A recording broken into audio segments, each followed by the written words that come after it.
কেন ভালো মানুষরা একা হয়ে যায়? আপনি কি সেই মানুষটা যে সবার মুখে হাসি ফুটাতে ভালোবাসে, যে মন থেকে চায় সবার সাথে মিলেমিশে থাকতে, সবাইকে আপন করে নিতে, কিন্তু দিন শেষে একটা ছোট ভুল বা একটা ভুল কথার জন্য মানুষ আপনাকে ভুল বোঝে। আপনার সেই হাসি মুখটা আড়ালে গিয়ে কান্নায় ভিজে যায় আর প্রিয় মানুষগুলো দূরে সরে যায়। সাইকোলজি বলে, যারা খুব বেশি আবেগপ্রবণ হয় তারা অনেক সময় বুঝতে পারে না কোথায় থামতে হবে।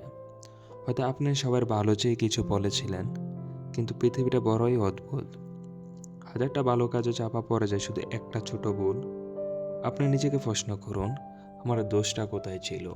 সবার সাথে মিলেমিশে থাকতে হলে আপনাকে নিজেকে একটু বদলাতে হবে, কিন্তু নিজের অস্তিত্ব হারিয়ে নয়। প্রথমত, নীরবতায় শক্তি। সবার সাথে হাসি খুশি থাকুন, কিন্তু সব জায়গায় আপনার মতামত দিতে যাবেন না। মাঝে মাঝে নীরবতা আপনাকে অনেক বড় ভুল থেকে বাঁচিয়ে দেবে। দ্বিতীয়ত, সীমানা। সবাইকে আপন ভাবা ভালো, কিন্তু মনে রাখবেন, সবাই আপনার মনের গভীরতা বোঝার ক্ষমতা রাখে না।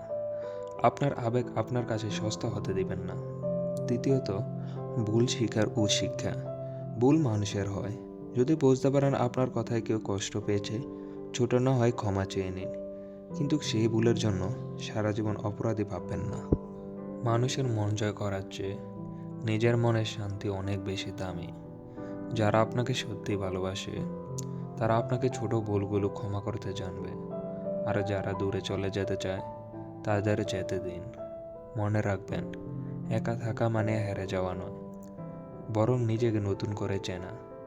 আজ থেকে মানুষের কাছে গ্রহণযোগ্য হওয়ার চেয়ে নিজের কাছে সৎ হওয়ার চেষ্টা করুন। আপনার সাথেও কি এমনটা হয়েছে?